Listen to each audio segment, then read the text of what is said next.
এত বদ মেজাজ নিয়ে দিনের দায় হয় কিভাবে?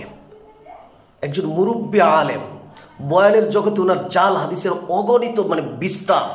ওলামাই কেরাম যখন কথা বলছে তখন বলছে তাদের নাকি লেখাপড়া নয়, তারা নাকি ফেসবুক চালায় সারা রাত্র, এলেম কালাম নাই, তাদেরকে নিয়ে তুচ্ছ তাচ্ছিল্য করে উনি বয়ানে স্ট্যাটাস বয়ানে মুখে ফেনা তুলছে।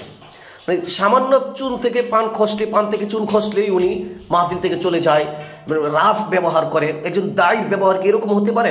দিনের দায়ের যে ব্যবহার হবে তার ব্যবহার কোমল হবে। উনি প্রায় মাহফিলগুলোতে 1-1.5 ঘন্টা দেরি করে যায়, রাস্তাঘাট জ্যাম স্বাভাবিকভাবে হতে পারে। তো মাহফিল কমিটির তো একটু ফুরসত দেওয়ার দরকার।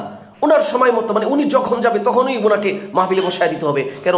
ওনার সময় যে উনি গেলেন না, আরেকজন ব্যক্তি তো মাহফিল করতে পারে। মাদ্রাসার স্বার্থে, দিনের স্বার্থে উনি কি নিজের রাগটাকে একটু কন্ট্রোল করতে পারেন না?